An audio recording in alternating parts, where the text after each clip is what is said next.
Oi, oi, pessoal, boa noite, tudo bem com vocês? Sejam muito bem-vindos à nossa sétima aula de ateliê de projeto de arquitetura residencial com a professora Bruna, já finalizando praticamente o módulo aí, né? Pessoal, antes de eu chamar a professora Bruna, alguns recadinhos para vocês. Então, geralmente é a professora Natane que está aqui na mediação, né? Mas a gente tem uma notícia bem boa. A professora Natane teve bebê e agora ela entrou em licença maternidade, tá? Então, eu vou estar apoiando aqui na mediação esse período. Pessoal, a professora Alessiane pediu para comunicar vocês para vocês participarem de uma live amanhã à noite, quinta-feira, dia 9, às 8h40. Confiram no Fale com o Mediador, vocês vão receber um comunicado com um link. Essa live é para a gente falar sobre o simulado Prepare-se, que é o simulado para a prova do ENAD. Então, como a gente sabe, esse é o ano do ENAD nos cursos de arquitetura e é o pessoal do quinto ano que vai estar fazendo a prova do ENAD. Mas o simulado é aberto para todo mundo a partir da quinta série, ou seja, do segundo ano. Então, vale muito a pena assistir essa live, onde a gente vai explicar quando que vai ser esse simulado, como que acontece. E eu vou dar um spoiler bem legal aqui que eu fiquei sabendo. Eu sei que quem for fazer o simulado e conseguir 60% de aproveitamento vai ter direito a um ponto extra em alguma disciplina curricular aí do módulo 51, com exceção de estágio e TCC. Sem contar que tem outros prêmios também, incluindo até bolsas de estudo aí para pós-graduação, dependendo do desempenho. Então vale muito a pena vocês ficarem ligados na live e fazerem o simulado, tá bom? Professora Bruna, boa noite, tudo bem? Boa noite, Fábio. Tudo certo e com você? Tudo certo também. Vou deixar você então com nossos aluninhos, fica à vontade, qualquer coisa pode me chamar. Ok, Fábio, muito obrigada.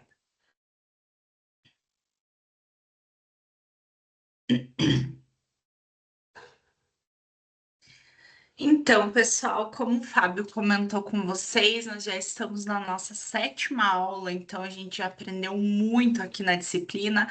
Estamos já caminhando, né, para a reta final dessa disciplina que eu digo, a arquitetura residencial, ela nos guia, né, durante a nossa carreira, durante os projetos, depois no mercado e até nos projetos durante a faculdade, porque a gente sempre trabalha com projetos, às vezes, comerciais, edificações, conjuntos habitacionais, que sempre vão ter uma essência ali de residência, da arquitetura residencial.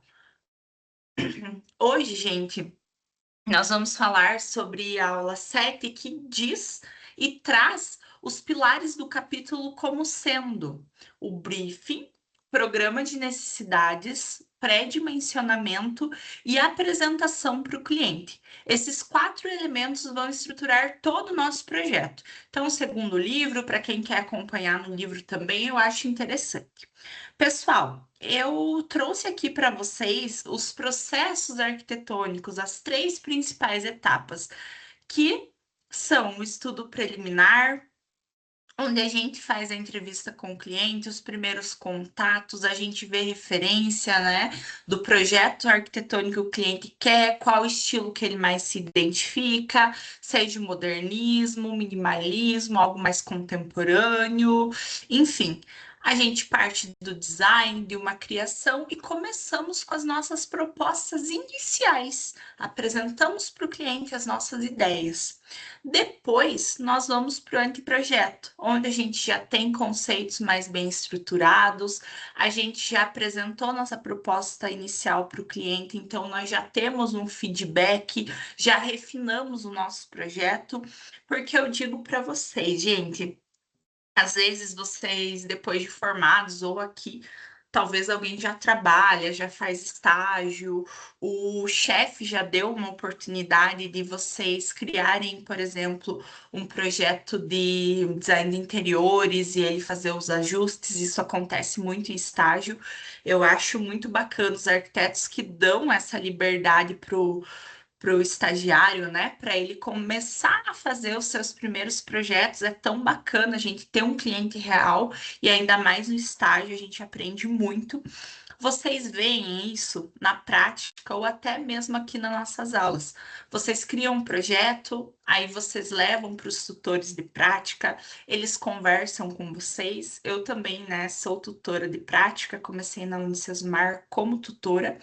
Então, a gente sempre tem um feedback, a gente faz um refinamento do projeto com o aluno, porque é normal. Até eu, depois de formada, a gente cria um projeto e, como a gente fica muito tempo olhando, observando aquele mesmo projeto, às vezes coisas passam desapercebidas. E tendo um outro olhar, a gente já consegue ter uma visão melhor e ver talvez o erro, ou não digo nem erro, algum critério, alguma coisinha ali pequena, algum detalhe que às vezes passou desapercebido. Então, isso vai passar aqui no anteprojeto com o nosso cliente também. A vida profissional depois, ela segue os mesmos passos da graduação em muitas coisas, principalmente nisso, de feedback e refinamento. E às vezes o cliente tem um gosto mais peculiar, o cliente muda de ideia, então isso é normal. É interessante também a gente sempre delimitar quando cria uma proposta de projeto, né? Quantas alterações estão contidas aqui, porque senão o cliente quer mudar o projeto e isso acontece. Então é legal a gente ter essa visão também. E depois a gente começa com as apresentações intermediárias para o cliente. Professora, mas depois dessa apresentação, quando vai para a obra? O cliente às vezes muda, altera alguma coisa do projeto? A resposta é sim, na grande maioria das vezes. E é normal, porque às vezes você chega no projeto, chega na obra e você começa a ver detalhes e talvez você mudou de ideia, enfim, e é normal. Às vezes a gente tem que ter um jogo de cintura para lidar com essas situações, gente. A prática, ela às vezes é um pouco alterada do que segue a teoria. E é normal, essa questão é normal. Não é o ideal, né? Óbvio, mas acontece. Digo porque na minha casa, eu construí a minha casa do zero, eu projetei, eu fiz algumas mudanças depois na obra. Então, acontece. Depois disso, tudo alinhado, é passado para o projeto final, onde vocês vão fazer aqueles detalhamentos de materiais, de cortes, de alguns detalhes que vocês vão trabalhar, sanca de gesso, enfim. Aí a gente parte para o projeto executivo, que é o projeto que vai para a prefeitura, gente. É esse projeto executivo com cotas, com os projetos complementares, tudo certinho. Aqui, esse exemplo traz também a questão de financiamento, né? Então é algo bem comum também. No início do projeto, a gente tem uma aprovação, um sinal, e no fim, se for a obra financiada, né, algo que acontece também, o restante do pagamento. E hoje a nossa aula vai ser composta e vai trabalhar com essas principais questões: o briefing, programa de necessidades, o pré-dimensionamento dos ambientes e como apresentar esse projeto ao cliente. O que é o briefing, gente? O briefing é algo que é muito falado e não somente na arquitetura, é um termo muito utilizado e é um documento, é uma reunião inicial com o cliente, é uma entrevista, brevemente. Ele vai definir os objetivos e as diretrizes do projeto, tendo como função ser o ponto de partida do projeto. Então, no briefing, vocês vão se reunir com o cliente, vocês vão entender as necessidades, os requisitos do cliente.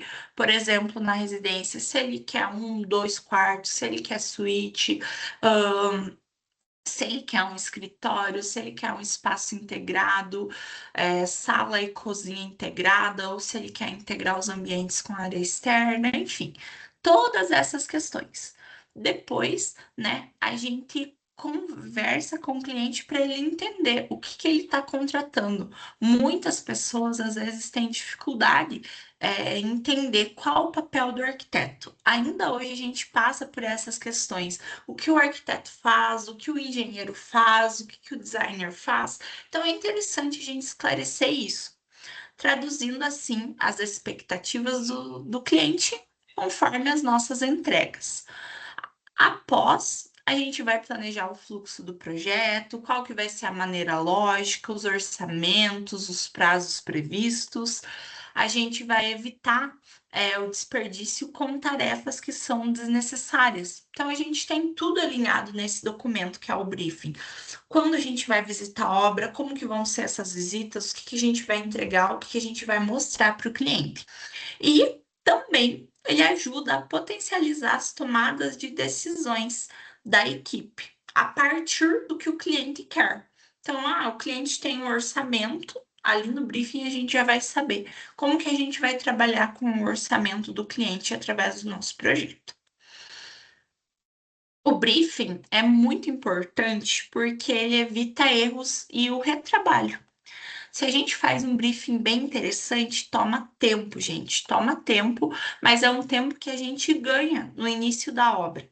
Porque eu digo para vocês, é um caos a gente ter retrabalho.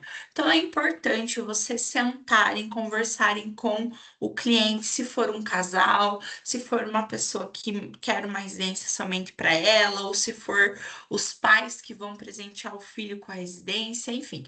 É interessante a gente ter esse contato, essa conversa e uma conversa longa. Explicar os pós e contras do que o cliente quer, o que o cliente não quer. Eu comentei com vocês, acredito, quando a gente trabalhou com as escadas, né? Todos os meus clientes que querem sobrados, eu sempre sugiro deixar um espaço para posteriormente, caso queiram no futuro, né, ser possível de adicionar um elevador em algum determinado espaço. Porque a gente sabe a questão da locomoção, a casa talvez pode ser vendida, e a locomoção, com o passar dos anos, é difícil. E a gente sabe que subir lance de escadas, às vezes, até para uma pessoa mais jovem, é cansativo. Então, é interessante. Uma mãe, né? Foi citado o exemplo da Natane também, que teve filho recente. Então, é uma questão, né? Uma mãe, uma mulher grávida subindo lance de escadas. Então, é interessante a gente trazer essas questões para o cliente. Ou até deixar um espaço no térreo para um possível quarto, são soluções que devem ser debatidas. Mas agora a gente não tem filho, mas no futuro vocês pretendem ter? E se vocês mudarem de ideia? O casal hoje tem 30 anos, mas, né, um dia vão envelhecer, é o ciclo da vida. Então, sempre alinhem muito bem isso.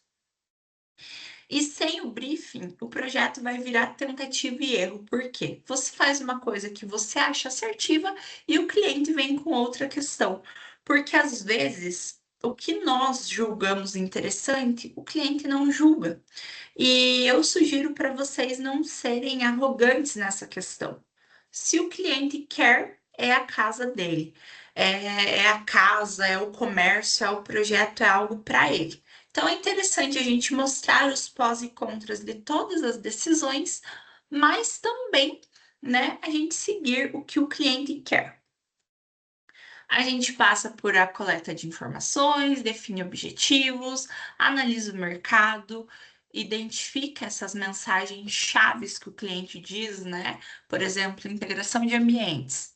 Aí nós planejamos nossas ações dentro do projeto e vamos monitorando o trabalho e vendo as questões de avaliação do que é correto, do que não é, do que é interessante para o projeto ou não. Os elementos do briefing, segundo o nosso livro, sempre vão ser objetivo do projeto, público-alvo, orçamento, cronograma e as nossas referências visuais.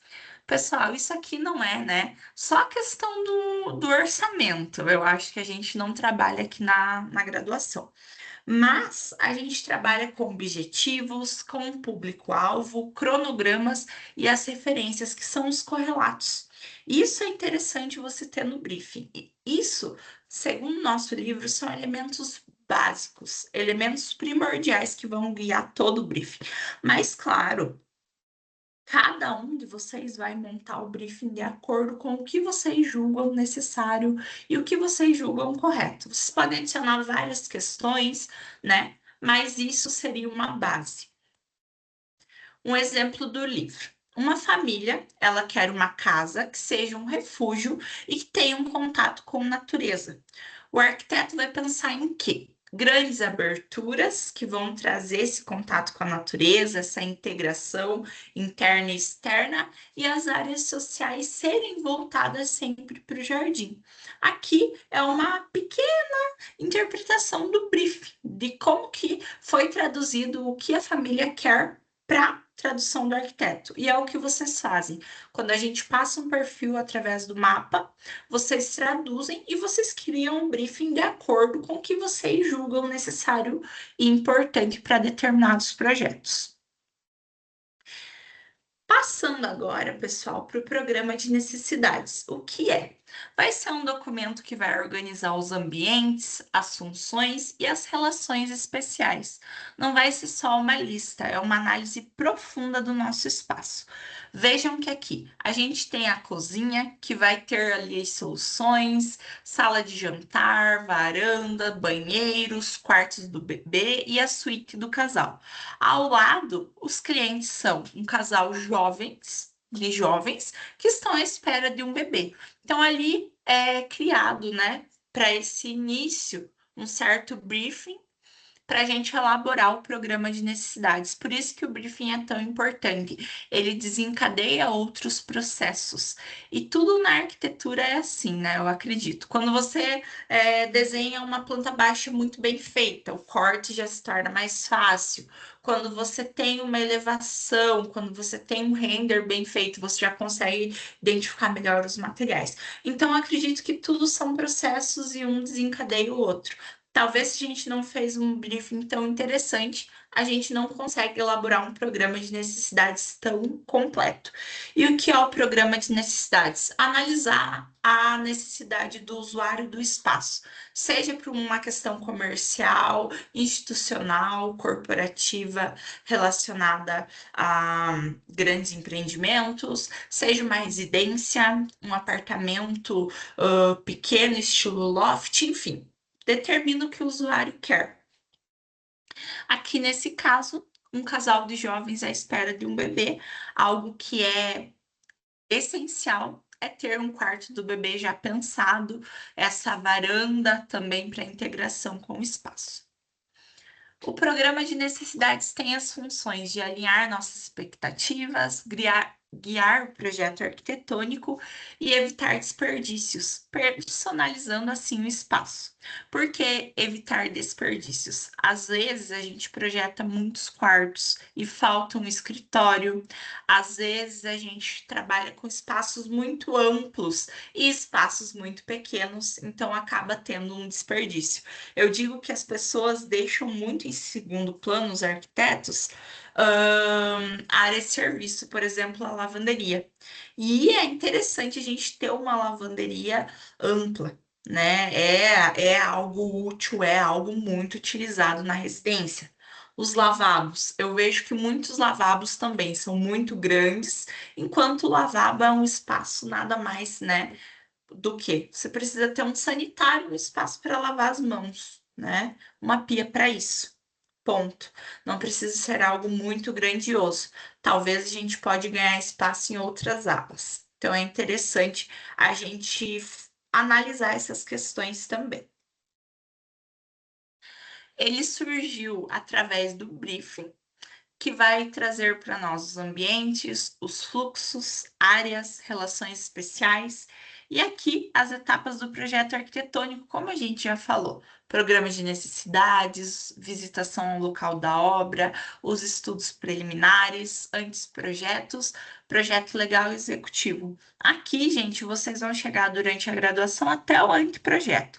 Projeto legal executivo é para depois de formado. Talvez no último módulo vocês precisem fazer, né, um projeto um pouco mais detalhado, até para vocês aprenderem questões de normativas, tá bom? E o programa de necessidades vem também da organização do espaço, nos ajuda a isso. O livro traz as divisões que seriam área social, íntima e de serviço, que são bases para qualquer projeto residencial. Claro que em outros projetos a gente tem outras questões de organização de espaço.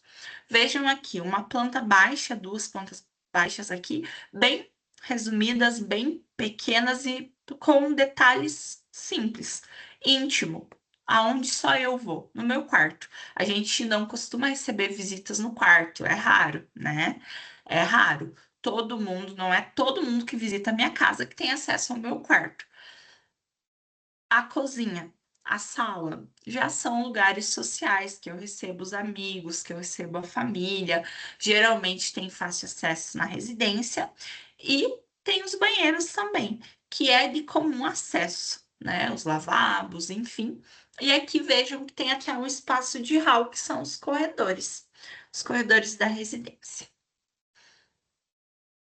Aqui tem uma outra imagem de diagrama representado por nós, através de áreas molhadas, área social, área de trabalho, área íntima, varandas e circulação.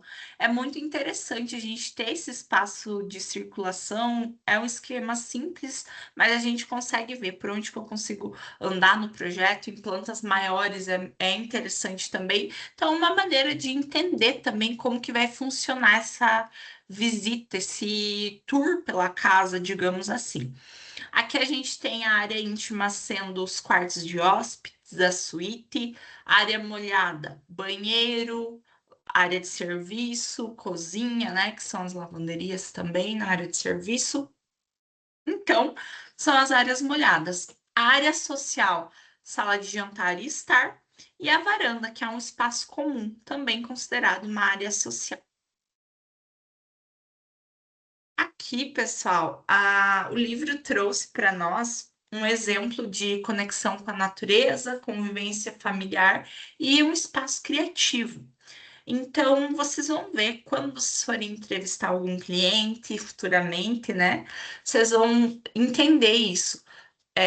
São desejos primordiais, conexão com a natureza, convivência com a família ou um espaço criativo.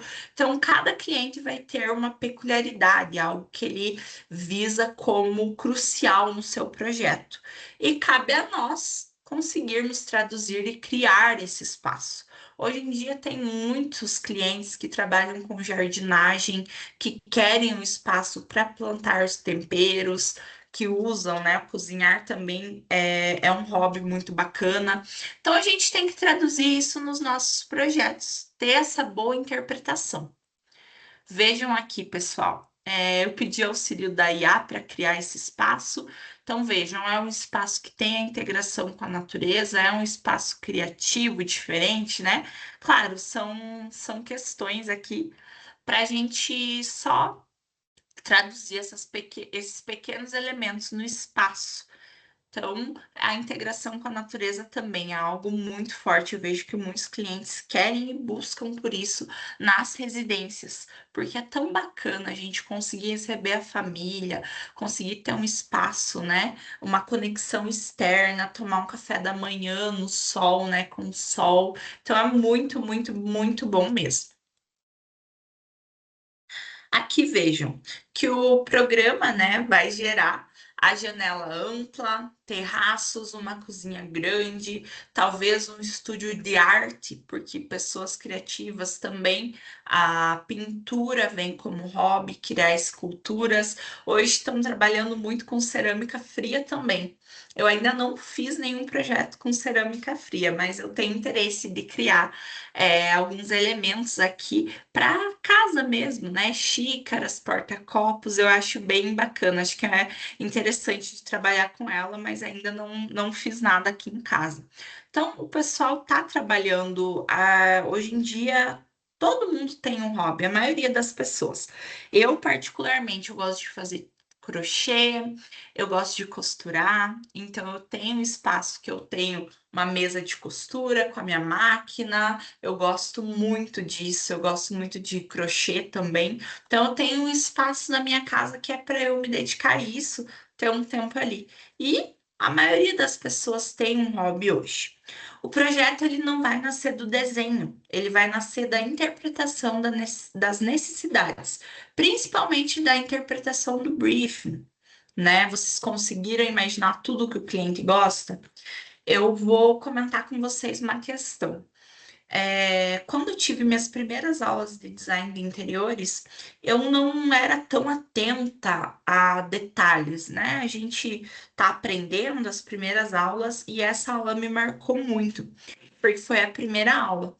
E a minha professora, ela comentou com a gente essas questões de residência e ela trouxe a questão de vender o projeto, de captar o cliente, de conseguir o cliente, né? Ela deu um exemplo de um cliente que gostasse muito de café. É algo bem comum atualmente. Então, a pessoa gosta muito de café, chega no meu escritório, além de servir o café, eu posso aromatizar o meu ambiente com isso, eu posso trabalhar também tons terrosos desde a minha apresentação do projeto, e são questões hoje também que nós temos que ver projetualmente trazer identidade para a prancha. Então, gente, tudo isso faz diferença, porque o teu cliente ele se sente, ele se identifica com aquilo, se identifica com o projeto, e às vezes são pequenos detalhes. E ela começou a citar essas questões para nós, né? E às vezes a gente pensa muito em criar um projeto muito, muito bom, só que a gente tem que pensar também em captar o cliente. O que eu vou ter enquanto arquiteta que os meus concorrentes não têm? Então, sempre é aquele diferencial que chama atenção. Então, isso eu acho interessante. Tem um cliente aqui na minha região também que o diferencial dele era o quê? Trazer maquetes para o cliente. E, pessoal, eu quase não vejo isso. Maquete física. Era totalmente simples, uma maquete minimalista, mas o cliente conseguia ter um entendimento melhor do projeto porque era algo palpável. Às vezes a gente apresenta render, vídeo, planta baixa humanizada, enfim, mas a maquete física ali, ela auxilia. Então é uma dica também que eu deixo para vocês, né? Um diferencial no futuro. O que vai diferenciar vocês?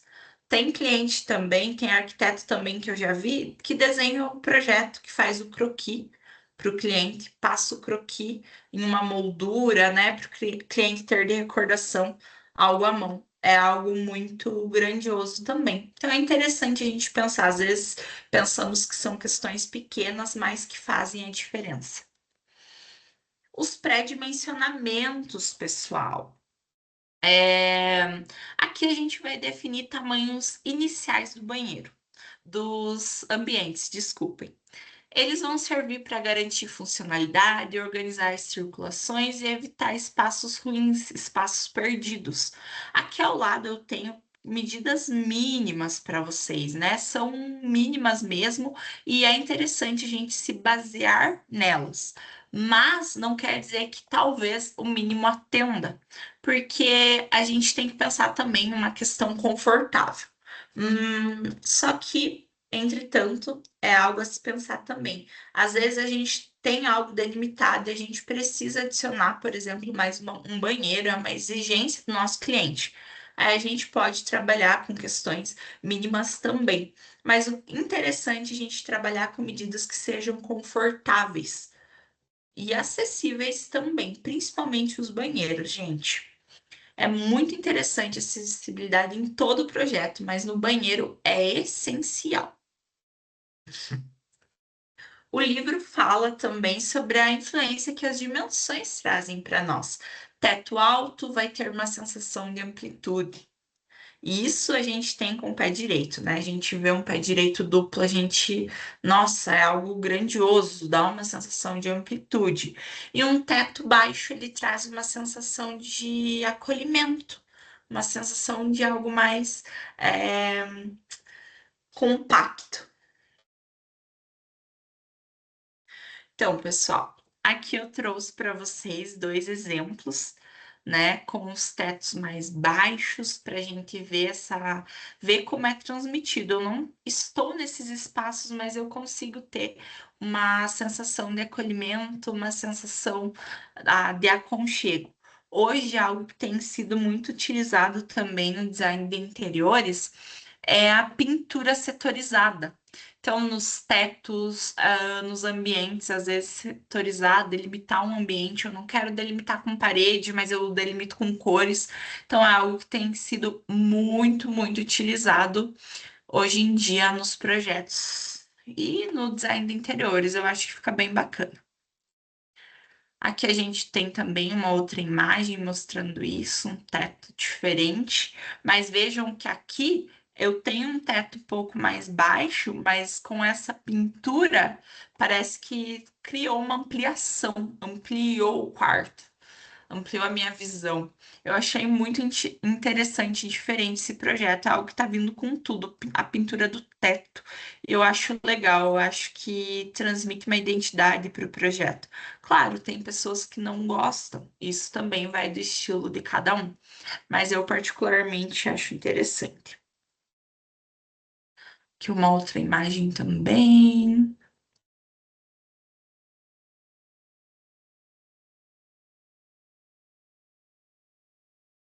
Agora, falando um pouco dos fluxos e das funcionalidades dos espaços residenciais. São questões principais que devemos pensar sendo a circulação eficiente, ergonomia dos espaços e um layout funcional. Eu não sei, mas acredito que todo mundo já viu aquele banheiro em qualquer casa, agora que vocês já estão estudando arquitetura, estão já um pouco mais avançados no curso. Eu tenho certeza que vocês já foram em alguma casa e pensaram, nossa, o que o banheiro está fazendo aqui? Por exemplo, na casa dos meus pais, nós temos a sala de jantar e o banheiro. Então, eu tenho a mesa aqui e a porta do banheiro aqui. É um lavabo, né? Mas é horrível, gente. É uma situação que não é interessante de ter. E é comum. Por quê? Porque não se foi pensado em um layout funcional. Então, é interessante a gente pensar onde que eu vou deixar o banheiro, onde que eu vou deixar a minha área de serviço. Todas essas são questões que devem ser analisadas antes da gente iniciar um projeto residencial, comercial, enfim, um layout funcional. Aqui tem um esquema mostrando, né, que o setor íntimo são os banheiros, quartos, dormitórios, as suítes. A circulação dá um acesso às áreas de serviço, cozinha, também área de serviço. E o setor social passa por escritório domiciliar, que muitas pessoas hoje trabalham home office, pelas varandas, sacadas, sala de estar, de jantar, de TV e os lavabos. Então é interessante a gente sempre ter essa questão, sempre pensar nisso. Para apresentar para o cliente, o livro propõe algumas estratégias, sendo a linguagem simples, uso de imagens, narrativa clara e sempre ouvir o cliente. É, é usual nós, enquanto arquitetos, usarmos termos da arquitetura, né? Termos que nós conhecemos. Entretanto, talvez falando para o cliente, ele não saiba o que é um pé direito duplo. Por isso, é interessante a gente ter uso de imagens, referências, e eu trouxe ao lado a planta baixa humanizada. Vejam que ela é bem simples, essa planta baixa, ela é bem, de uma maneira bem simples, mas aqui uma pessoa leiga na arquitetura, ela consegue entender o tipo de piso, quantas camas eu tenho, como que vai ser a disposição do banheiro, da mesa, do sofá. E isso faz total diferença, pessoal, porque uma planta técnica é difícil uma pessoa leiga em arquitetura entender. Eu falo isso porque sempre eu apresentava meus projetos durante a graduação para os meus pais. No início, eles não entendiam nada, mas com o passar do tempo, eles iam. Eles foram entendendo a leitura de uma planta, eles me perguntavam, questionavam, e é normal, até nós, né? A nossa primeira leitura de planta baixa, nosso primeiro contato com planta baixa é difícil. Então, sempre vejam o cliente como um leigo e saibam ter uma linguagem simples, utilizar essas imagens e uma narrativa clara. E ouvir sempre o que o cliente quer. Hoje em dia, nós temos recursos visuais que nos ajudam muito. Por exemplo, as maquetes, os diagramas, as renderizações. Hoje em dia tem óculos de realidade virtual que faz o cliente entrar no projeto. É algo muito bacana e que nos auxilia na apresentação e na venda do projeto também. Aqui eu trouxe uma imagem para vocês representando um croquis. Vejam, gente, que interessante. Eu sou apaixonada por croquis. Infelizmente, não tenho esse dom. Eu não consigo, não desenho tão bem. Mas o desenho também é técnica, é treino. E é algo interessante de se fazer e é algo que está se perdendo, né, por conta da tecnologia. Mas quem sabe, quem gosta de desenhar à mão, às vezes as pessoas não gostam, não deixem isso se perder, porque é algo raro hoje em dia. Aqui eu tenho uma imagem mostrando o croquis e o projeto. Projeto, a fachada toda composta com as venezianas antigas. Que interessante, né, gente? É um projeto bem interessante, bem bacana. Aqui eu tenho uma outra obra, uma outra técnica da arquitetura, onde mostra 3D. Opa, desculpem. Projeto realizado e o croquis. Como encanta, né? Eu falo por mim, porque eu sou apaixonada. Se vocês verem, foi realizado com a caneta Bic, olhem aqui, os traços azuis. E, pessoal, é claro que a gente vai falar também da qualidade ambiental e o desempenho dela no projeto residencial. Hoje a arquitetura ela não vai buscar apenas estética e funcionalidade. Ela busca projetar casas que ofereçam conforto térmico, acústico, iluminação adequada, ventilação natural e eficiência energética. Vão ser fatores que impactam diretamente na saúde e no bem-estar dos moradores. Aqui ao lado a gente tem as questões de geração de energia, aproveitamento de água, tratamento de resíduos, paisagismo produtivo.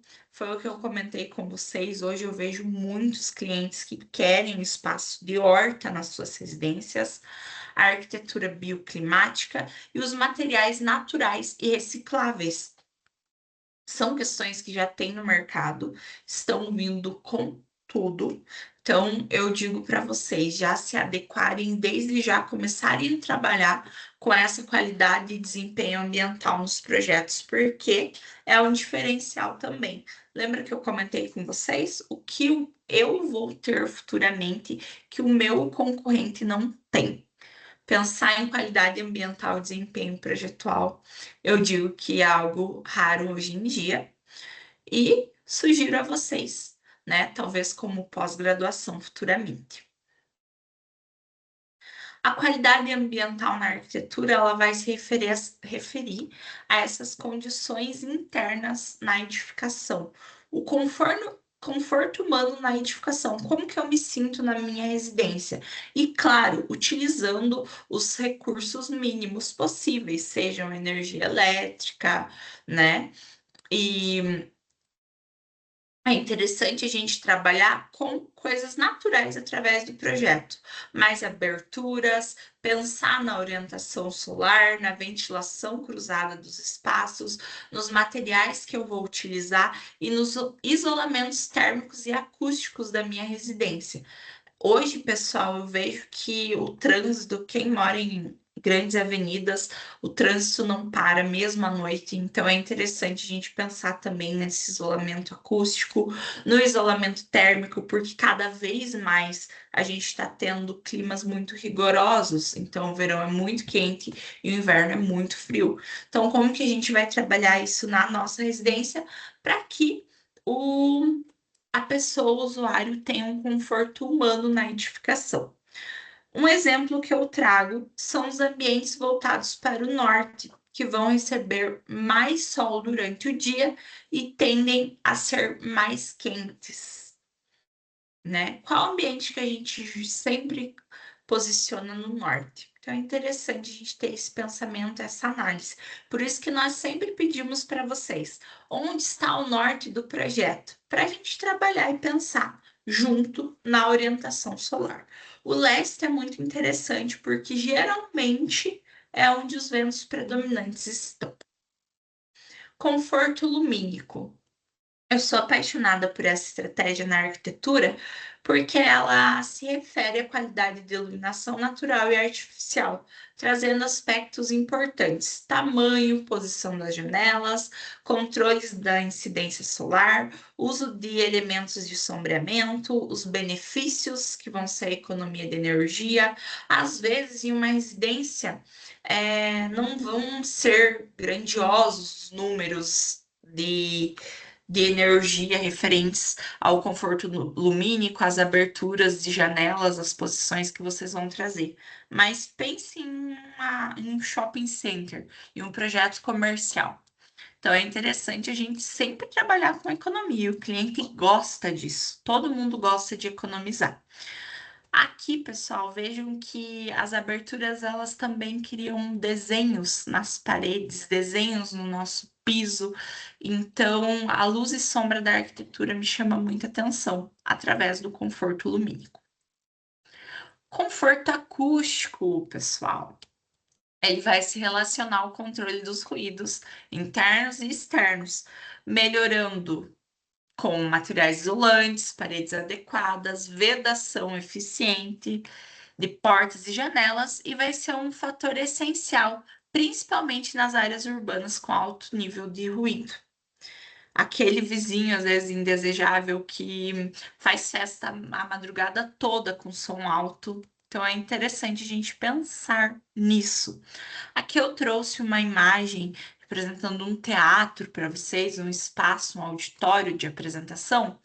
Sempre o conforto acústico é interessante de ser pensado de maneira em um ambiente alto, amplo, com mais ranhuras, mais diferentes alturas no teto, nas paredes. O som vai conseguir se propagar melhor e é interessante a gente pensar também em sempre nos auditórios, a gente sempre está a plateia num nível e o palestrante no outro. Por quê? Pela questão visual, que ele fica em destaque, mas também porque o som vai sair mais alto e vai se propagar melhor para os ouvintes. Desempenho das edificações. Acredito que vocês já viram em geladeiras, principalmente esse elemento aqui, que mostra quanto o eletrodoméstico consome de energia. Mas as edificações também, pessoal, elas também trabalham disso. E esse desempenho nas edificações vai se referir à capacidade da edificação de atender às necessidades dos usuários ao longo do tempo, sendo os principais critérios avaliados a segurança estrutural, durabilidade, conforto ambiental, eficiência energética e manutenção adequada. Então, como que eu vou trabalhar com a minha casa? Como que vai ser a manutenção? O que eu tenho ali, os materiais que eu proponho, eles são duráveis e referente ao meu conforto ambiental. Eu vou me sentir bem dentro da minha edificação? Como que funciona, gente? Então, é interessante a gente ter uma noção básica também dos elementos e dos materiais utilizados. E até as cores das tintas influenciam. Qual cor de tinta reflete mais o calor, né? Enfim, então elas referenciam e auxiliam nessa questão também de desempenho nas edificações. Um projeto que, sendo bem elaborado, vai considerar os aspectos desde a fase inicial do projeto arquitetônico, dos materiais, o orçamento que eu tenho. Lembra que eu sempre trago para aula com vocês? Tijolo ecológico é um material interessante, steel frame, trabalhar às vezes com revestimentos, como que a gente vai traduzir isso no projeto e como que a gente vai vender para o cliente. Se a gente tem um cálculo mostrando o desempenho, já é uma outra maneira de venda. As orientações solares vão ser estratégias do projeto para melhorar o desempenho.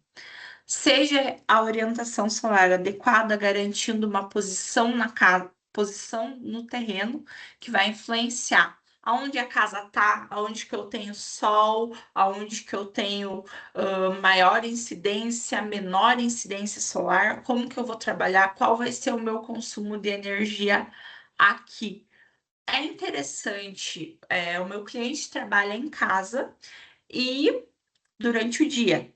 É interessante eu trazer, por exemplo, o escritório voltado ao norte, onde eu tenho maior incidência solar? Né? Não é porque provavelmente o meu cliente vai gastar mais com ar-condicionado, mais energia elétrica, por conta de resfriar o ambiente onde ele trabalha, onde ele passa a maior parte do dia. Então, é interessante pensar qual temperatura interna, na iluminação natural e no consumo de energia que eu vou ter nesses ambientes.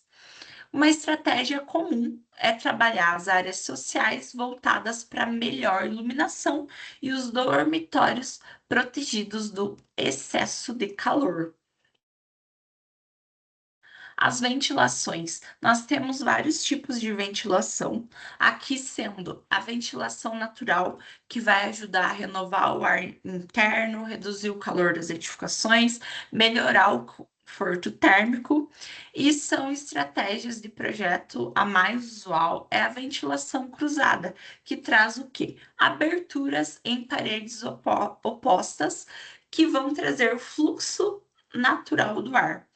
Lelé João Figueiras Lima, que foi um arquiteto brasileiro que é um grande exemplo. Ele trabalhou muito o uso de ventilação natural nas suas obras, principalmente nos hospitais da rede da Sara Kubitschek, localizados em algumas capitais do país, começando por Brasília, em 1980. Então, vejam, pessoal, em 1980 a gente já pensava em conforto ambiental e resfriamento natural da edificação. Aqui tem imagens mostrando o ar fresco entra e o ar fresco sai e o ar, né, carregado, o ar quente, sai por outra direção. Aqui é a imagem para vocês verem melhor. Veem que o ar ele entra como se fosse azul e aí ele vai pegando cores na edificação, né? Ele vai se aquecendo e saindo. Aqui é um exemplo do hospital do Lelé que foi falado para vocês. Vejam que ele criou essa espécie de shaft que faz com que o ar entre por várias direções e o ar circule também. A ventilação cruzada, a torre de vento também, que é muito interessante e usual, tem o ar fresco entrando e tem o ar quente subindo, porque o ar quente tende a ser mais pesado, então ele sobe e se dissipa. O uso adequado dos materiais vão influenciar totalmente o projeto. Por quê? Materiais com boa inércia térmica, como conforto e concreto e alvenaria. Os materiais leves são a madeira, os painéis industrializados, como a gente citou, que hoje em dia já estão trabalhando com até me fugiu o nome, pessoal, com isopor. Então a gente vê, tem o drywall, enfim, vários tipos de painéis. Então a gente vê que eles também estão sendo utilizados, porque é de fácil manutenção, fácil acesso, fácil. Ele é mutável, é muito mutável na residência. E essa escolha também vai depender da região onde você está inserindo o seu projeto. Eu, particularmente, estou em Guarapuava. Aqui o nosso inverno é muito rigoroso, mas o verão também foi rigoroso. Então, como que eu vou trabalhar um material que me atenda tanto no verão quanto no inverno? Há algumas soluções muito utilizadas também que eu acho que são esteticamente funcionais, são dentre elas a integração entre a arquitetura e o meio ambiente, com projetos residenciais contemporâneos que vão integrar a natureza, o conforto, a eficiência energética e algumas soluções que vão incluir jardins, áreas verdes, telhado verde, os brises, que são elementos que eu adoro, e o reaproveitamento de água da chuva. Vejam, reaproveitamento de água da chuva é uma solução simples, mas muito eficaz. Essas estratégias vão tornar as edificações mais sustentáveis e eficientes também para os moradores.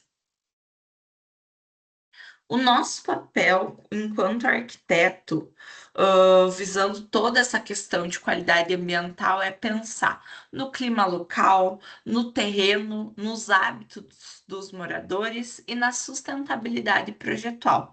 Dessa maneira, o projeto residencial ele vai deixar de ser um espaço construído e vai passar a ser um ambiente pensado para proporcionar uma qualidade de vida.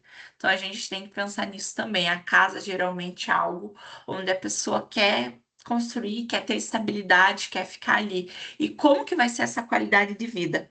Tem muitos ambientes que não são bem ventilados, causam o quê? Mofo. Mofo causa o quê? Muitas doenças respiratórias.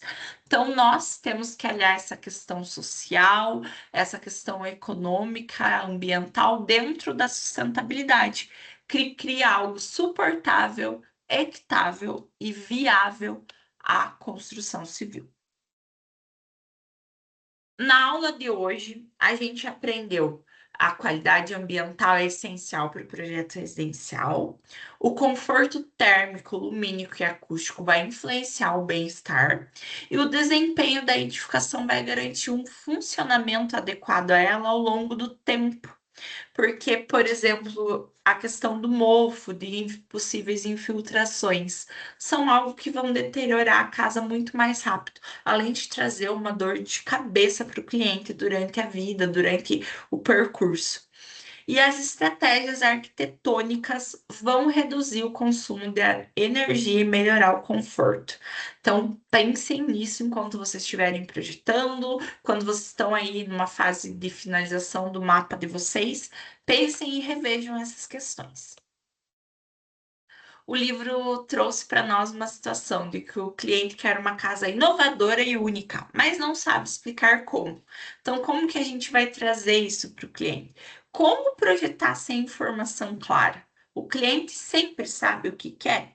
Então, não sempre, pessoal. Às vezes o cliente tem muita dúvida, por isso que é interessante a gente explicar, mostrar os conceitos arquitetônicos, mostrar as correntes arquitetônicas que existem e para o cliente ver com o que mais ele se identifica.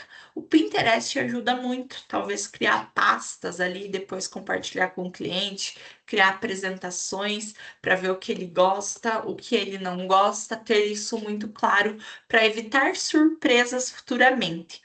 E o arquiteto vai precisar interpretar o que não é dito. A gente tem que interpretar as entrelinhas.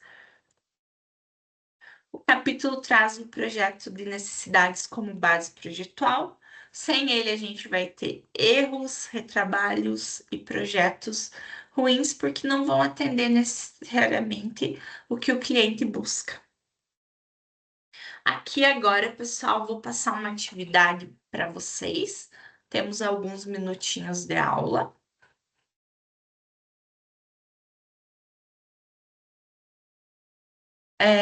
Eu vou responder as perguntas de vocês aqui antes.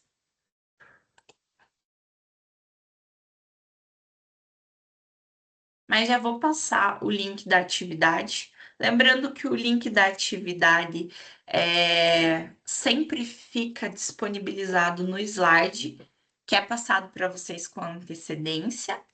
Então, quem quiser também, né, só a título de curiosidade, o link está lá. Temos alguns minutos para desenvolver aqui a atividade. É um quiz bem rápido sobre a aula de hoje, é uma maneira de fixação.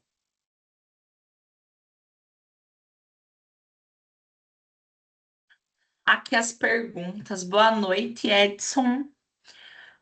A Larissa trouxe a pergunta. Estou finalizando o mapa e queria ter certeza que o que eu fiz está certo. A parte da análise pessoal seria o ponto de vista da cliente ou seria o nosso ponto de vista? Entendi que seria o que está exposto no estudo de caso. A vontade da cliente? Estou certa? Sim, Larissa, você está certa.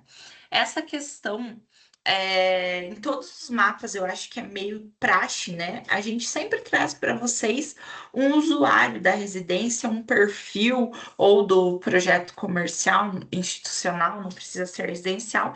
A gente traz um perfil para vocês.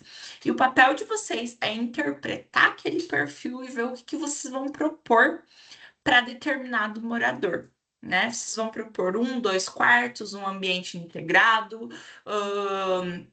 um espaço para horta. Como que vocês vão trabalhar isso? Então, é uma interpretação também de vocês, mas está certinha, Larissa. A Simone. Prof, uma casa para o oeste, mas com uma casa construída ao lado, com recuo de 2 metros. Vai dar boa? Eu digo os quartos. Então, Simone, é difícil passar essa resposta para você, por conta que eu não sei o clima dessa região, mas eu acho que talvez os quartos tenham pouca iluminação e entrada de ar. Talvez. Seria interessante analisar bem como que está posicionada essa referência. O Edson. Professora, a tinta comum branca baixa a temperatura? Por exemplo, em telhados de fibrocimento de 4 com 2 águas, com queda de telhado, a parte mais baixa 2,25, o telhado esquenta, o ar não circula por falta de projeto consistente. O quarto é usado como escritório e fica utilizável durante o dia por ser muito quente. É usado somente durante a noite, quando está mais fresco. O ideal seria colocar forro, pintar o telhado com tinta térmica, ou até abrir mais uma janela mais alta, para esse ar quente sair e o escritório ter um fluxo de ar. Seria o correto para resolver o problema? Eu acho que é interessante sim, e você pode trabalhar no forro um tipo de isolamento térmico. Tem várias mantas térmicas de vários materiais que são fáceis de instalar, também o próprio isopor, para conter esse calor. Por exemplo, em laje, quando a gente trabalha com 2 pavimentos, na laje geralmente é utilizado as telhas sanduíches, que tem também uma camada de isopor, elas conseguem controlar a questão térmica, dar uma resfriada no ambiente, ok? Mas essa ideia de pintar o telhado, de abrir uma janela, colocar um forro, também é muito interessante, porque o forro ele acaba barrando o calor. Pense que o calor bate, né, no telhado e ele cai direto. Tendo forro, o calor bate, ele vai ter que passar pelo forro e aí chegar na residência. Então é interessante a gente pensar nisso. Às vezes a parede, a própria parede, né? Pensar ela em camadas. Nossa, eu quero reduzir o calor, eu quero quero trazer um conforto térmico. Como que eu vou trabalhar? Trazendo talvez mais camadas, né? São tipos também que a gente usa, isolamentos térmicos, acústicos também, porque isso é interessante. Então, sempre pensar nisso, em camadas. O calor vai vir, vai bater com tudo. Nos vidros também, a gente tem uma espécie de película que ela é transparente, é como se fosse um adesivo. Quando adicionadas nos vidros, elas reduzem muito calor. Isso já foi comprovado em mais de 50%. Por quê? O vidro sem proteção, o calor bate e adentra na superfície, né? Ele vai passar pelo meu quarto, vai entrar aqui, passa pelo meu quarto ou pela minha sala.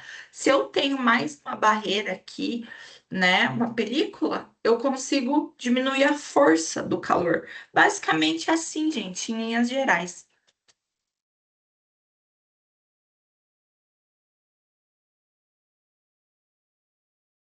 Aqui o Fábio trouxe também a questão de verificar a questão da instalação utilizando o SketchUp. Então, é bem interessante essa resposta e essa questão. Tem vários softwares que ajudam nisso, até mesmo o Revit. E tem um programa, gente, eu vou tentar trazer para a próxima aula para vocês, que eu utilizava muito com os alunos, não lembro agora o nome, mas você adicionando no programa qualquer local, ó, a Larissa já trouxe ali. qualquer local que você mora, né? Qualquer cidade onde você vai propor o projeto ou local onde você mora, você já consegue ver os ventos predominantes, a insolação com o passar do tempo. Então, hoje em dia, nós temos muito recurso para nos auxiliar nessas questões. Pessoal, estão conseguindo responder a atividade?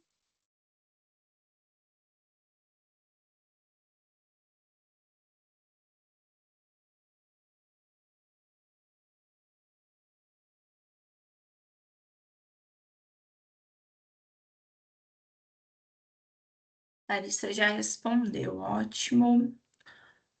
Edson pergunta se precisa fazer uma saída de ar entre o forro e o telhado, na parede, por exemplo.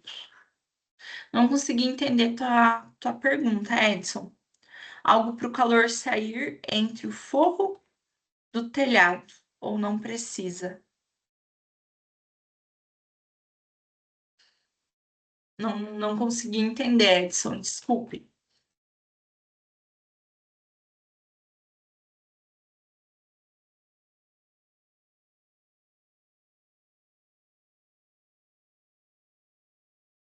Oi, professora Bruna. Será que eu posso habilitar o microfone dos alunos, caso eles queiram falar? Já que a gente está no momento prático, então só um minutinho, pessoal, eu vou habilitar o microfone de vocês, tá? E vocês podem habilitar ali e conversar diretamente com a professora.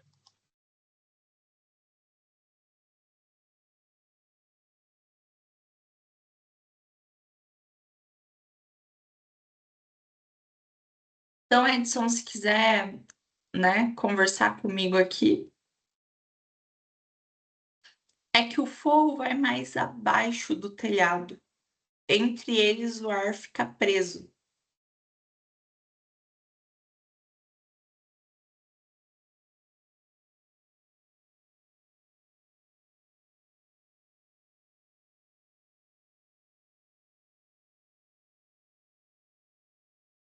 Uhum. Microfones liberados, tá, pessoal?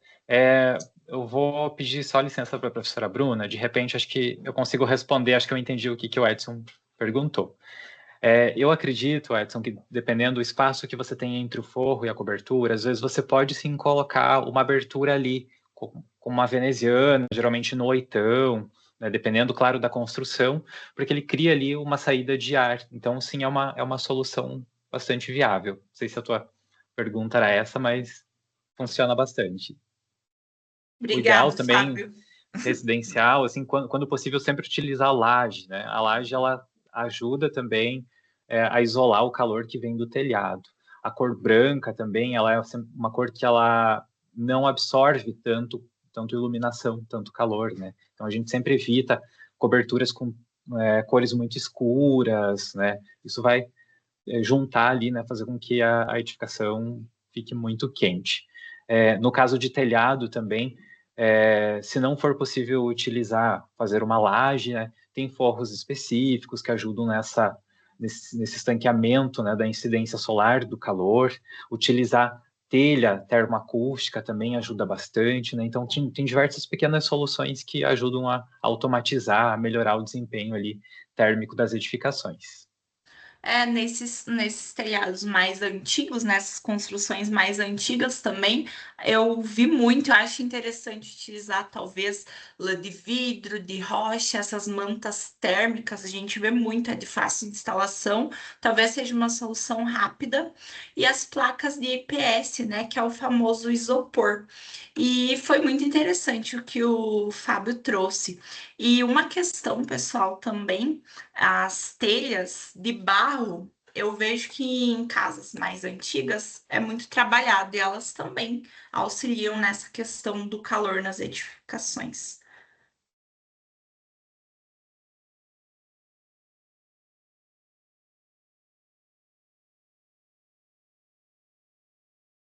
Você está trabalhando, quer fazer uma reforma na sua casa, Edson? Ou de algum parente, algum amigo? Talvez pediu alguma sugestão?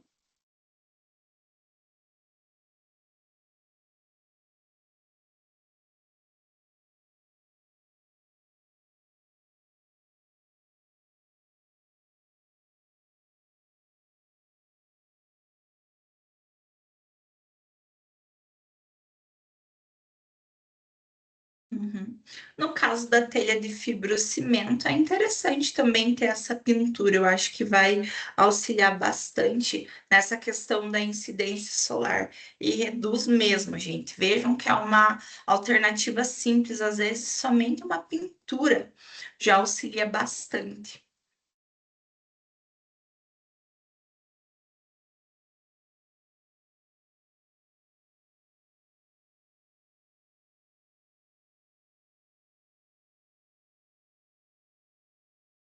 Estão conseguindo responder o formulário, gente? A Larissa aqui já disse que respondeu. Os outros alunos, estamos em 11 alunos.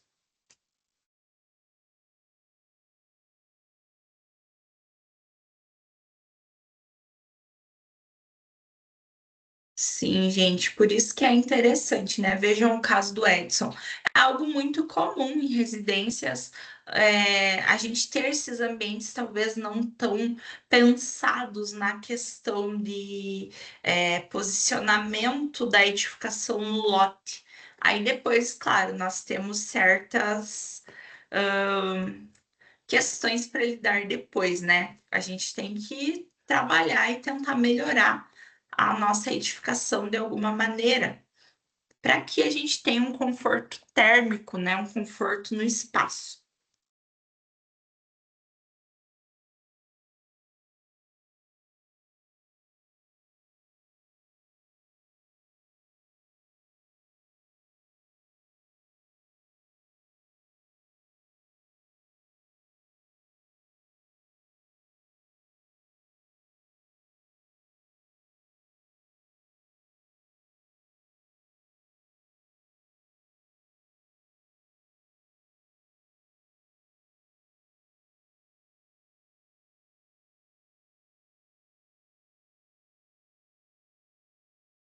Pessoal, então eu vou começar aqui a correção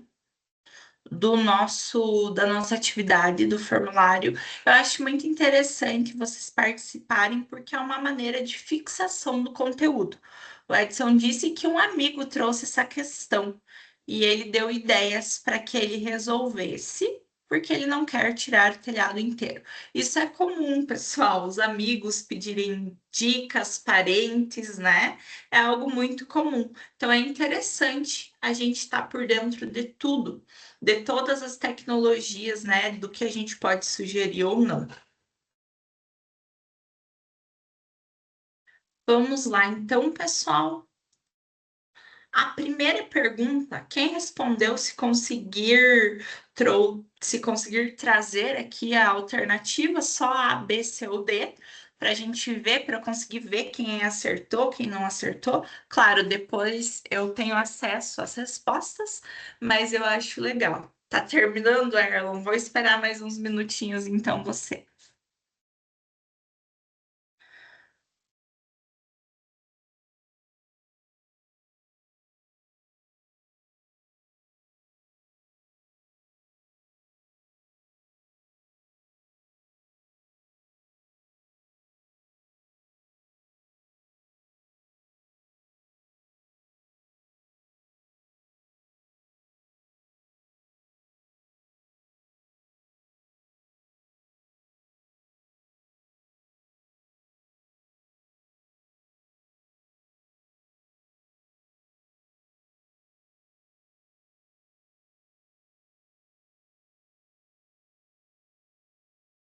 Então, pessoal, vamos lá. Vou ler as respostas. Quem sentir a vontade em responder aqui no chat, só com a alternativa mesmo, é bem interessante. Pessoal, são perguntas simples para ser algo rápido mesmo de responder, para ver se vocês conseguiram entender as questões da aula e fixar o conteúdo. A primeira pergunta diz: um projeto sem briefing tende a resultar em opção A, maior criatividade espontânea, opção B, processo mais rápido e direto, e opção C, tentativa e erro com retrabalhos, e opção D, melhor alinhamento com o cliente.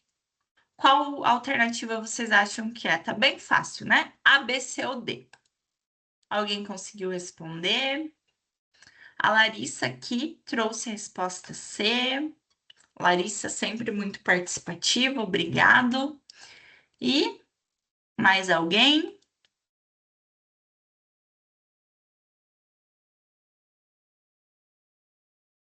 Segue a resposta C mesmo, Larissa, é isso aí, parabéns.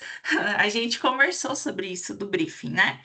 Que é interessante a gente sempre trazer um briefing bem elaborado, porque a gente vai ter menos retrabalho no nosso projeto. Pergunta 2. Quando o arquiteto transforma o desejo, contato com a natureza, em grandes aberturas e integração, ele está trabalhando com A. Executando o projeto estrutural. B. Aplicando normas técnicas. C. Interpretando o briefing. D. Fazendo um pré-dimensionamento. Vejam que são respostas bem rápidas, né, de responder, pergunta e resposta rapidinho, para ver a questão da interpretação de vocês também. É a opção C, gente. Quando a gente vai transformar o desejo do cliente no projeto, a gente vai fazer o quê? Interpretar o briefing. Pergunta 3. A principal diferença entre lista de ambientes e programa de necessidades é o quê? A. É mais simples e direto. B. Não considera relações espaciais. C. Envolve análise e relações entre espaços. Ou D. É apenas visual. Qual a diferença que vocês acham entre lista de ambientes e o programa de necessidades?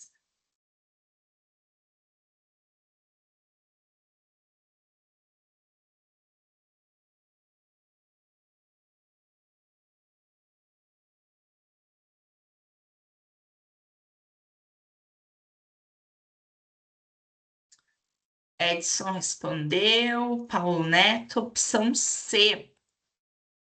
Um vai envolver a análise e as relações entre o espaço. O programa de necessidades ele é muito mais interpretado, muito mais elaborado do que apenas uma listagem de ambientes. Próxima pergunta. Se um projeto vai apresentar uma circulação ruim e espaços desconfortáveis, o erro pode estar principalmente em apresentação ao cliente, opção A. Opção B, pré-dimensionamento. Opção C, decoração. Ou opção D, escolha de cores. O que que vai acontecer? O que que eu fiz de errado se o meu projeto tem uma circulação ruim e espaços desconfortáveis?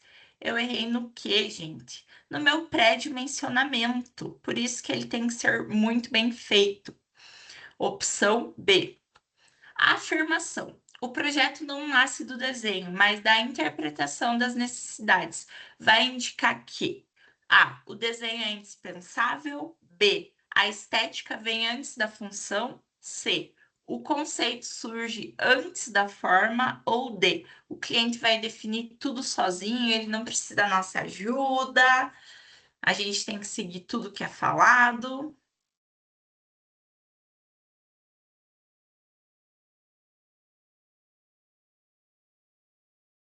Opção C, né, pessoal? O conceito sempre vai surgir antes da forma.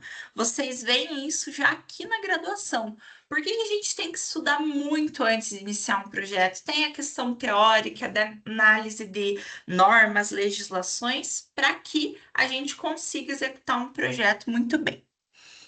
Um teto alto vai gerar a sensação de amplitude. Isso vai estar relacionado a quê? A. Conforto acústico. B. Psicologia do espaço no pré-dimensionamento. C. Programa de necessidades. Ou D. Estrutura da edificação. O que vocês acham que vai gerar um teto alto para nós?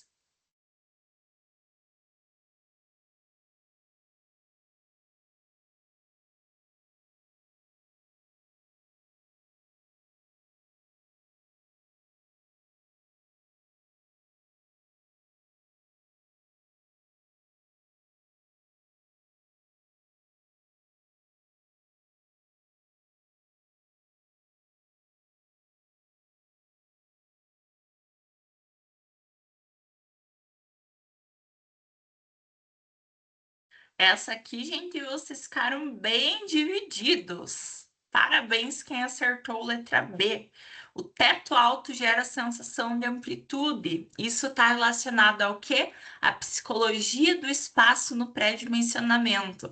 Vejam que nós, arquitetos, nós trabalhamos com a questão psicológica também. A gente trabalha com psicologia das cores, dos espaços, né? A questão de pertencimento, de intimidade. Então, nós somos multifunções, né? A gente trabalha com várias questões projetuais.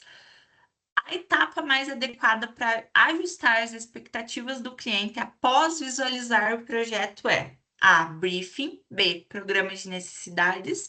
C. Apresentação ao cliente. Ou D. Execução de obra. Essa eu comentei no início com vocês. Acontece, mas não é usual. E o que é correto? Tem uma aqui que acontece, não é usual, mas tem uma que acontece. Ó, pessoal, vocês estão indo muito bem, parabéns, gente. Tá tranquilo, né? Gente, a etapa mais adequada para a gente ajustar o que o cliente quer e as expectativas é na hora da apresentação do cliente. Alternativa C. Acontece às vezes na execução de obra. É algo que não é tão comum, mas acontece, gente. Já aconteceu comigo, do cliente às vezes se desesperar e querer mudar algumas questões, mas não é usual, tá? Próxima pergunta. Um ambiente mal iluminado naturalmente pode impactar principalmente A. Apenas no custo da obra. B. Conforto lumínico e bem-estar. C. Estrutura da casa. Ou D. Tamanho dos ambientes. Qual que vocês acham, gente? A, B, C ou D? Também tá fácil, né? Ó, a Simone falou que no formulário ela colocou errado, mas a resposta certa é a B, né? A iluminação auxilia no conforto lumínico e no bem-estar. É tão bom a gente ter um ambiente bem iluminado, né? Na nossa casa mesmo, é tão aconchegante, traz um bem-estar para nós. Ambientes voltados para o norte tendem a ser mais quentes devido a opção A, altura do pé direito, B, orientação solar, C, ventilação cruzada ou D, escolha dos móveis. Tem umas que eu deixo muito fácil, né, gente? Eu vou começar a dificultar para a próxima aula. Opção B, né? Né, pessoal? A questão da orientação solar faz com que o ambiente seja mais quente. O uso de materiais isolantes para reduzir ruídos está diretamente ligado ao opção A, conforto térmico, B, lumínico, C, acústico ou D, ao programa de necessidades. Também, pessoal, muito simples, né? Essa pergunta. A Larissa perguntando se a prova vai estar assim. Fácil, né, Larissa? Vou dificultar para vocês. A próxima aula eu vou trazer um nível um pouco mais avançado. Tô sendo boa, né? Mas é que vocês são uma turma muito participativa, gente. Essas perguntas são só para fixação mesmo, tá? É para ser algo rápido, um bate e volta mesmo. Os ruídos sempre vão estar ligados ao conforto acústico. Na opção C, tá? O desempenho da edificação está corretamente associado a apenas aparência estética, B, capacidade de atender às necessidades ao longo do tempo, C, apenas economia de materiais ou D, apenas conforto térmico. Então, o desempenho da nossa edificação está associado sempre à capacidade de atender às necessidades ao longo do tempo. Opção B, né? Vai muito além de economia de materiais. A ventilação cruzada vai ser uma estratégia que atua principalmente no opção A, conforto térmico, qualidade do ar, B, conforto acústico, C, programa de necessidades ou D, apresentação do projeto. Então, gente, a ventilação cruzada vai ajudar nossos clientes, a ter um conforto térmico e qualidade do ar nas edificações. A escolha de materiais mais pesados, como o concreto, e mais leves, como a madeira, devem considerar principalmente a cor dos ambientes, opção A, opção B, clima da região, C, estilo do cliente e D, tamanho do terreno. Né, pessoal? Aqui é a opção B. A gente deve sempre pensar na escolha dos materiais associando ao nosso clima e região. Citei o exemplo aqui da minha cidade de Guarapuava, interior do Paraná, onde nós temos o inverno e o verão muito quentes, mas o inverno tende a ser um pouco mais rigoroso. Então, eu tenho que ter uma especificação aqui em materiais que talvez não sejam os mesmos materiais que eu vou utilizar em locais mais quentes, por exemplo, Santa Catarina quase não tem, né? Não tem um frio tão rigoroso igual aqui.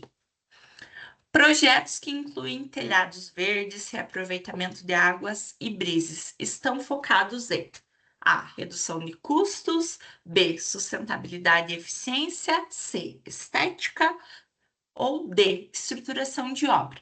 Então, os projetos que vão incluir essas questões vão sempre estar ligados à sustentabilidade e eficiência na edificação. O telhado verde, pessoal, ele é maravilhoso, mas quando forem executar, né, ele tem que ser muito bem feito, senão ele causa muita infiltração na obra. Já vi muito projeto com infiltração por conta do telhado verde. E a última pergunta, gente, quando o cliente não sabe o que quer, o nosso papel como arquitetos vai ser A. Ignorar totalmente o que o cliente quer, impor nossas vontades.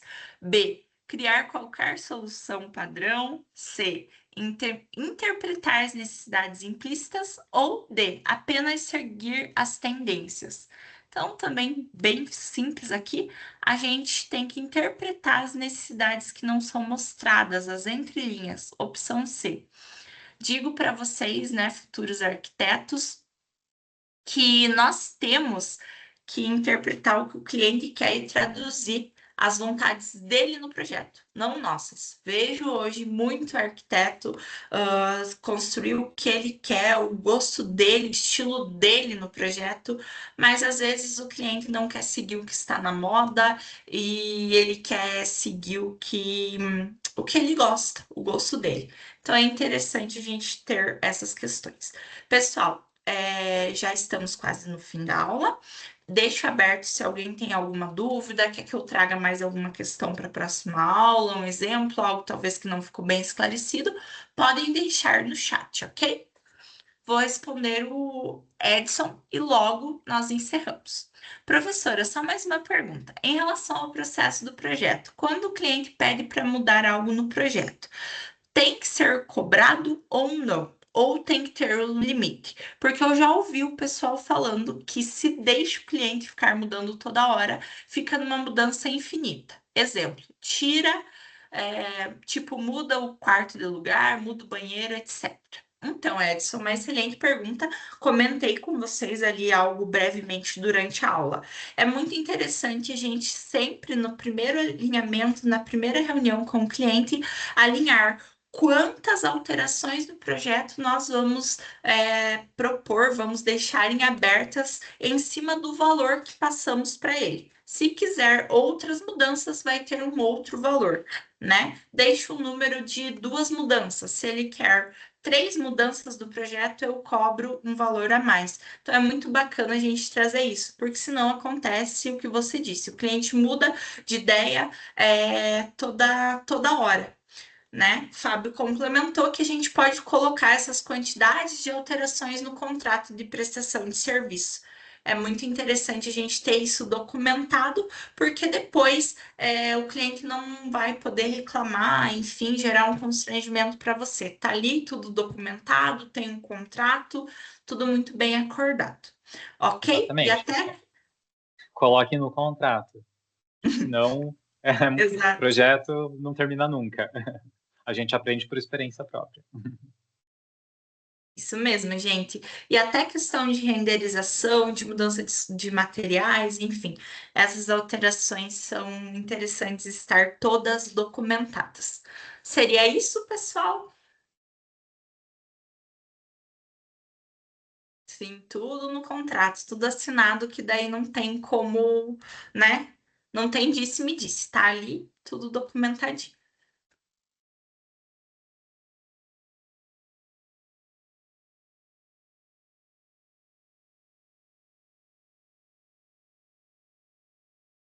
Então, acredito que seja isso, né, Fábio? Acho que deu nosso tempo também. Pessoal, muito obrigado pela participação de vocês. É, o Edson disse as letras miúdas que coloca. Que graça, é isso mesmo, Edson. Muito obrigada pela participação. Desculpe de vocês. Até a próxima aula. Qualquer coisa, estou aqui. Tá bom, pessoal? Um bom final de semana, bom descanso para vocês. Tchau, tchau. Obrigado, professora Bruna. Obrigado, pessoal. Uma ótima semana de estudos. Até mais. Não esqueçam da live amanhã, tá bom? Tchau, tchau.